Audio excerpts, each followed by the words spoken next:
everyone gets AT&T's best deal on the new iPhone 14 Pro with the incredible camera.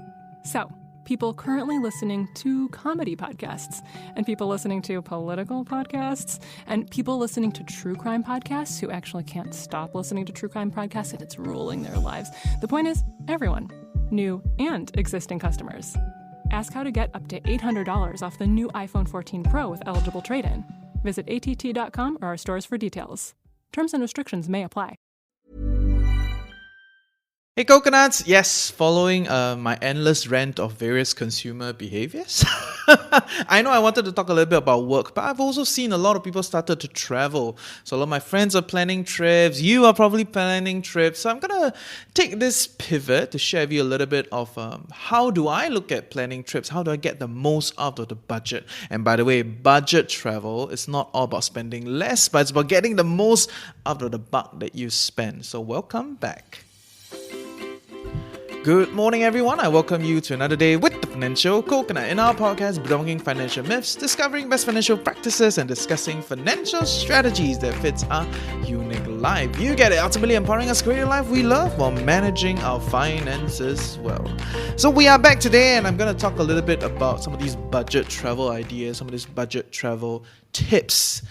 And like I've established in the early part of the podcast, it is not about spending very little, like without some sort of context. Because the basics here is that budget travel, it's about getting the most for the least that you spend. And to be fair, actually even people who spend a lot of money, right, they also want to get the most out of what they spend. It's just about how do you then see what do you want, right? What do you value, right? So I think that's kind of where things are. But okay, let's just go simple and just the idea of budget traveling where you spend the least to try to get a lot. And of course, the standard culprits are there, right? Travel off season, travel longer, right? Because those are like you amortize, right? Essentially, if you travel for 1 week, your air ticket you divide by 7 days. That is the cost of traveling. But if you travel a month, then the air ticket divide by 30 days.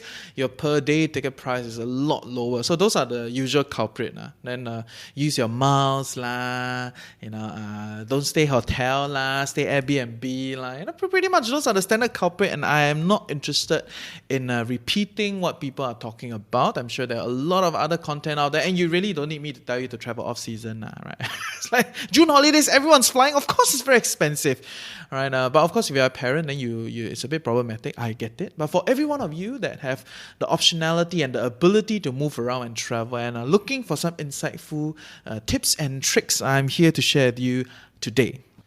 Okay, but before I begin sharing with you my tips and tricks and ideas, I must establish my legitimacy that I actually know how to do these things, right? So this is my passport. I'm just looking through, and I have been to 2019 May. I've been to Japan. Of course, frequent Malaysian travel. I was staying in Malaysia for a while, so you get an idea. Where else have I been to? I have definitely been to Korea, but probably not in this passport. I've traveled to Turkey, Georgia recently. This is my Istanbul check-in. So for all of you that are listening in through audio, then you cannot tell that I'm flipping through my passport. Okay, but the idea here is I'm trying to establish that, I know my shit. I've been traveling around and I have tried many different ideas and I've kind of just think of all these things a little bit better. How do I squeeze the most out of my money? Right. So barring aside traveling long term, that means you're going to just be on the road, you're going to travel and have fun and work along the way. Barring aside all those things, these are some of the ideas that I have. And it brings me to point number one. And point number one is to watch out for airport taxes. Okay, a lot of people tell you travel off-season, travel budget, use miles, all that aside. But just a very basic idea that if you travel out from Singapore's airport, there is quite a heavy airport tax as compared to if you fly from Johor. You don't believe me, you go and try. Okay, I've talked to a lot of friends about this thing. Instead of flying out from Singapore, which a lot of people maybe stay in the west, stay in the north, then they come all the way to Changi, right, to fly out of, which, okay, to be fair, there are a lot of options. But if some of the places you're trying to fly to, let's say Guangzhou, some of the other places that I can't remember exactly where, but Johor does provide, I think Bangkok, the airport has a few of these kind of airlines, at least these kind of routes. So if you stay in Woodlands, Jurong, all those places, actually you can consider taking a day trip to Johor and just take this as a way of traveling, because when you do that, actually you save a lot of money from flights, right? Go and take a look at Johor. Okay. Another data point that I've gathered is recently I'm planning my trip to London. So flying into London from KL's airport is not that expensive, right? It's cheaper, a few $100. But flying out of London directly is very expensive. And of course, I've done some Googling here and there, and you realize that all these hub places, right? Whether it's Dubai, whether it's London, Singapore, Hong Kong, all these airport hubs, they make money from the airport. And how do they do that? Airport taxes. So after a while, I've learned to be able to plan my trip and take that travel as part of the trip itself, right? So like going to Johor one day, then I fly out from Johor. Or if let's say my plan this time round is to fly from KL to London. This is my July trip, KL to London. And from London, I'm going to move all the way down to Barcelona. And then from Barcelona, I'm going to fly out. So some people will be like, oh, this is so tiring, got to move around so much. So okay, on average, maybe 2 weeks, 3 weeks trip, these kind of things make a lot of sense, right? So you kind of plan your route along with this idea that, I can save a few $100 just to fly out of a particular airport. And you can always make that trip a fun trip.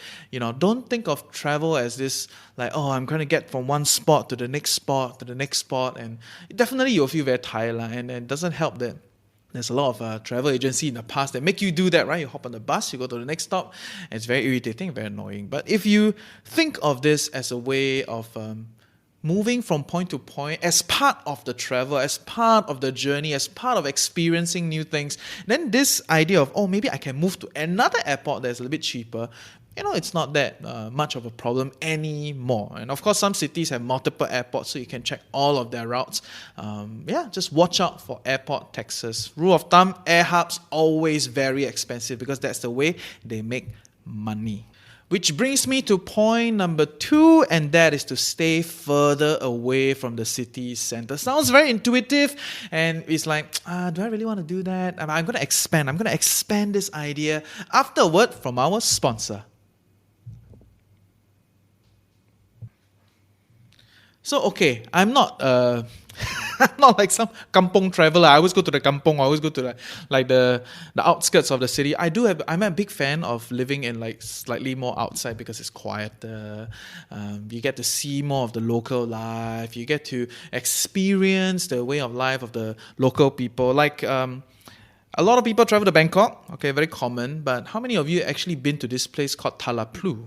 Right. So I stayed there because my friend was staying. Also, I'm bunking with a friend. Of course, that's another tip, right? Have a lot of friends and bunk in with them. That you save a lot of money on lodging. Okay, but thank you, friends. But that aside, because I did that, I get to experience the life of the local. And apparently, Talaplu, which is a place in Bangkok, was where the Cantonese people and the Hokkien people, essentially the Chinese people, when they first landed in Thailand, that's one of the big places where they gathered. So when you go there, you can still hear Cantonese, Hokkien, this kind of dialect. A lot of old people there are still speaking in that way. It's very interesting. It's like a Chinatown. There are a few streets, a lot of food around. It just feels super, super local. Some of the best kueh shop, the best wonton mee shop I had in Bangkok itself is there, right? So go and check that out. Check that out. It's an interesting, fun place. But the idea here is, first you need to understand how tourist places are developed and how do they come about. Barring aside all those big capital injection right from the get-go, like your Disneyland lah, or in China they have all these very ugly touristy spots that it's like out in the weird mountains, and then you have to drive all the way there. You go there and very cheesy, very old school. Nobody goes there anymore. Barring aside all those spots that are specifically made for tourism, most other tourist spots like your Osaka shopping street or your Jonker Street or even Chinatown in Singapore, they all started as a place where the locals will go to. So they were interesting, they were fun, the locals go there, a lot of people go there. So other tourists start to come in, right? So they're like, this is where all the locals hang out, everybody go there. And then what's the next step? The next step is money will come in. Capital will start to come in to capitalize on this place, right? So that they can open their shops, sell to the tourists, because the tourists will give them a bigger margin, blah, blah, blah. And then it will squeeze out all these smaller merchants, right? Because they cannot afford on the main street now. So what happens? They will shift to the sides of the streets or even further out. But the fun part lies here. The fun part is, if you only go to the main tourist street, you will not be able to see where the original merchants are. Try to go to the left, to the right, go to the side streets that are around the area. They tend to hover around the same place because they want to cater to the same crowd that they've always catered to, but they cannot afford the rent in the pretty much the prime street where they started. So go to the side streets, you'll see a lot of local stuff, very fun, very interesting. And why do I put it that way, right? So when you understand how capital comes in to capitalize on this kind of tourist destination, then you start to realize that at some point, the whole touristy area, right, is built for tourists. Like Istanbul, right? So if you go to Istanbul and you stay where the big mosque is, the Blue Mosque, you stay where the Constantinople Wall is, everywhere is extremely touristy. The Grand Bazaar, blah, blah, blah. Honestly, as someone that travels frequently and is trying to go there and understand local culture and understand how people live, what is it like here, it's horrible, right? Touristy spots are horrible. I know it's very convenient. You go down there, you get all these things, but they are all very artificial. And is that really the kind of travel experience that you want? Like I said, back to the point number one, which is travel can be part of your plan. And I know a lot of people are very annoyed, because every morning I work. I shower, I carry my bag, 7, 8 a.m., I go on the MRT, I get to my workplace, I'm done, I come back. So a lot of people have this annoyance about traveling. But if you move around in a new place, that's actually very fun, very interesting. You're seeing all these, wow, what's that? So there's a lot of things to discover on the go. Do not let the jadedness that you have in your routine, in your current life, affect the way you travel, right? So, big fan of staying in the outskirts of the city, especially when I was in Osaka. I did stay in the prime area, in the middle of the city, but after a while, it's like, and then I went all the way out, nearer to this other shrine. I can't remember the name, but that was when I felt the way of the life of the locals. And I would say for more of you, if you're listening in, please try to travel and please try to live in the outskirts of it. It's definitely more affordable, more fun, more interesting. What I just wanted to tell you was to think about how capital then takes over touristy spots and how if you want to enjoy a different way of life and try to understand the local way of life, then you got to go out. Go where the locals are. Okay, I've given you a few good spots to travel. They're all very affordable. So check them out. Which brings me to point number 3 on how do you get the most bang out of your budget when you're traveling. That is to plan your days with multiple combination. Okay, what does that mean? A lot of times we travel.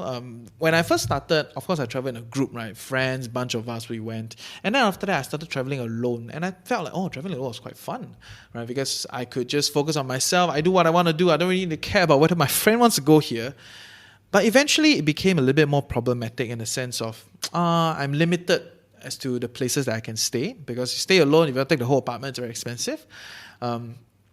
And I'm also limited by the kind of dining options and the kind of activity options that I can do. Honestly, why would you want to go to a place and be like, selfie on your own? A bit lame. So a lot of people take photos because it's a group, there's memorial in it, But okay, if you want to take on your own, fine, do it. I'm not judging you. But what I found out eventually, as I've traveled to many places, is you can travel as a group, but do not be stuck within the group. Right, so travel as a group, plan, 4 of you can go on a trip together, share the apartment, great, do your thing.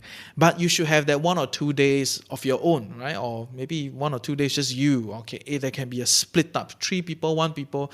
Or even you can meet local people, right? And that's a great way, great fun. Meetup.com, go to the local communities. There are a lot of ways to go about doing that. Facebook.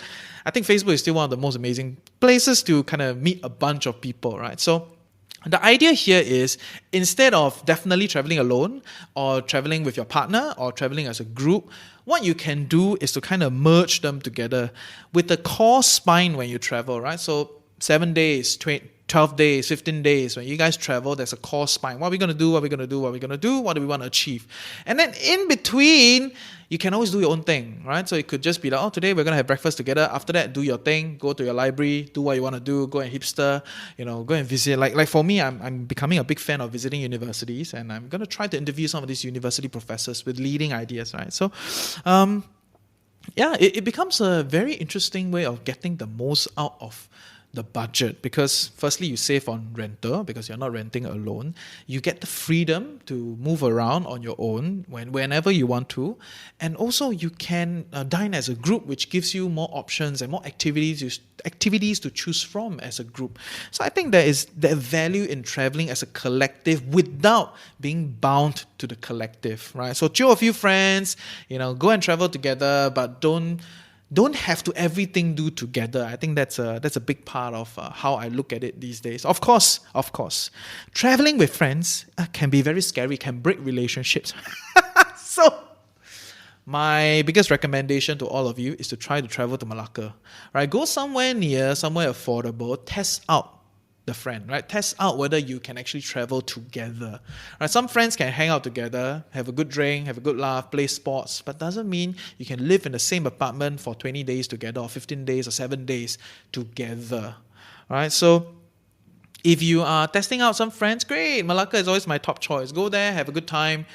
And then eventually, when you feel more confident with them, you can go further and travel as a group, multiple permutation, great value for your budget. Okay, so simple episode today. I just wanted to share with you my tips and thoughts because firstly, I'm moving around, and secondly, I see a lot of people trying to move around. So barring aside all your travel off-season, Airbnb, all those stuff, which a lot of people talk about, these are the 3 pointers that I have for you to get the best of your buck when you're traveling. Number 1 is to watch out for airport taxes. A lot, air hubs, very convenient to travel to, but they usually charge you a lot. And when you fly in, it's fine because they're not taxing you to fly in. When you fly out, it's a bit, more expensive. So what I tend to do is I fly into the air hub, and then I'll try to find another way to get back to where I started. Okay, so that's great. A lot of nomads do that also, and they move around.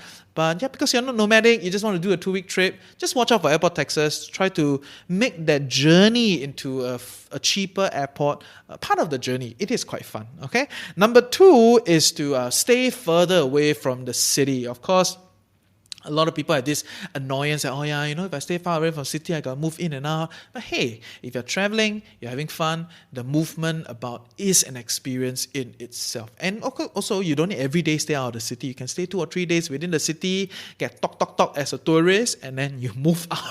And go and experience life of the local. I think that's great value, great cultural insights. You get to see more things, and everything is local price. It's much more affordable, like way more affordable. I just came from Turkey, in the heart of Istanbul, where Constantinople is. It's easily 2 to 3 times, in fact, maybe 3 to 4 times the price of what I pay for the same thing in the local areas, which eventually I spend a lot of time in, right? So think about that. And number 3 is plan your days with a multiple permutation in mind, right? So travel as a group definitely saves you an apartment. Eating together definitely gives you more options and activities, but sometimes you want your own time, you want your own experience. You just want to go to this library, right? Then all your friends want to go, right? They want to go somewhere else. It's fine, go on your own, separate it up. So instead of saying I have to solo travel, or I have to go in a pair, or I have to go in a group, you can always have multiple permutation as you move along. This gives you a lot of bang for your buck while meeting all the needs that you have that other people may not have. So with that, I hope you learned something useful today and have a great trip, right? Go have some fun. I think 2 years of pandemic, very stressed. Go out, enjoy yourself, watch your budget, have a good time. I hope you learned something useful today. See ya.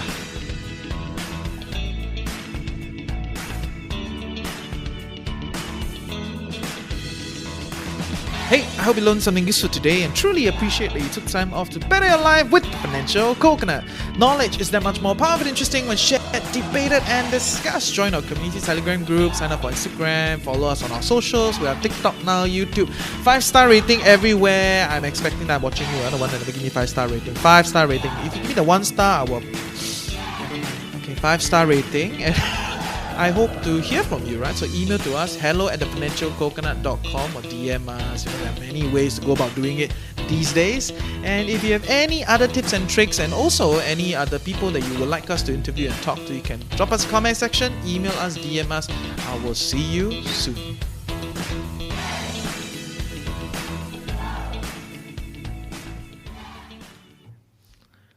Okay, so I wanted to talk a little bit about work, but I know, It's like people are coming out like, whoa, travel now. So yeah, I just felt like, maybe I should put some travel stuff into the catalog rather than this whole like work thing. Okay, next week I want to also take a little bit of a pivot away from my original plan. I wanted to talk a little bit about something else, but I have decided to talk a little bit about boomer financial advice, right? So I'm seeing a lot of those things online, and I thought I will chime in and add my viewpoint on it, right? So some financial advice from boomers are great, good stuff, right? But there are many that have been taken out of context, or the context have changed, right? So when the context have changed and you don't keep up, it becomes very problematic. So next 2 weeks episode, or maybe even 3 weeks, depending on how much I can get out of this, next 2 weeks at least, toxic boomer financial advice. I've consolidated some of these thoughts, and I hope you find them useful. So meanwhile, go have fun first, travel, do your thing, and I will see you next week. Everyone gets AT&T's best deal on the new iPhone 14 Pro with the incredible camera. So, people currently listening to comedy podcasts, and people listening to political podcasts, and people listening to true crime podcasts who actually can't stop listening to true crime podcasts and it's ruling their lives. The point is, everyone, new and existing customers. Ask how to get up to $800 off the new iPhone 14 Pro with eligible trade-in. Visit att.com or our stores for details. Terms and restrictions may apply.